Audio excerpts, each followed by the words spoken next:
Look at this op-ed, who will replace Mitch McConnell?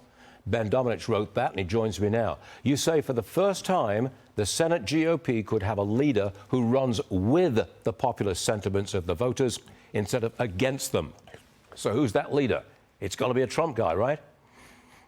Well, I think that the former president's views are certainly going to matter, but you have to keep in mind that the Senate still, I think if you took a private vote among the senators, Donald Trump probably still wouldn't be their first choice. And so there's this kind of this tightrope to walk there between what the former president wants, obviously the most powerful figure in the party, and what these senators want in terms of someone who can balance their own concerns about policy with potentially the upcoming White House. Obviously, the timing that Mitch McConnell is going to step down will allow them to know whether that's going to be a Trump White House or not in November.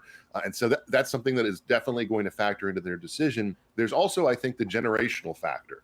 Do you want to go with another old hand, someone who's been around for quite some time, perhaps in their 70s, or do you want to potentially go in the direction of one of this younger generation of senators, especially ones who could potentially bridge this gap? It's one of the reasons why and I think a lot of other folks, consider someone like Senator Tom Cotton to be a potential dark horse in the conversation about replacing McConnell, because he satisfies a lot of those concerns.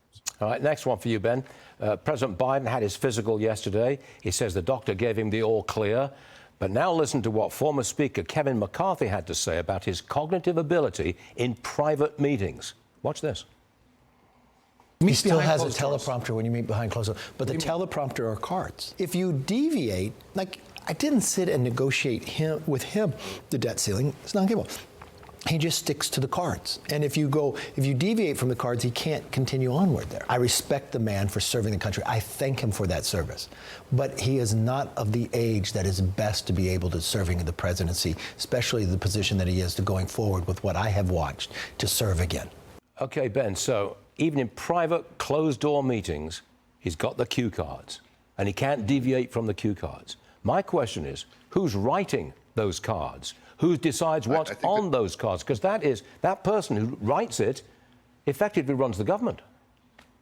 Yeah, and I think that, whether that's Jeff Zients or whether it's Ron Klain, you have a number of different people who are in the White House who are effectively running the government and have been for some time. I do want to point out that, age is important here, but there are people who are fully functional. I mean, you can look down at the other end of Pennsylvania Avenue, and you can look at Nancy Pelosi, who's older than Joe Biden. You can look at Chuck Grassley, who's older than Joe Biden, and these same concerns are not there.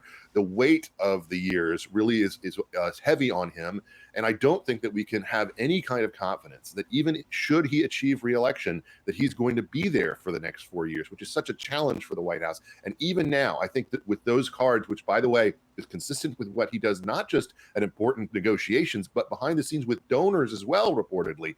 That's something that is a huge concern for the country. And it's one of the reasons why, as you've said before, I think there's a very strong possibility still that Joe Biden doesn't end up being the nominee when it comes to November. Yeah, we report this kind of thing almost every day. I just want to say we're not piling on. I think we're doing a public service. Yeah. The public got to know this.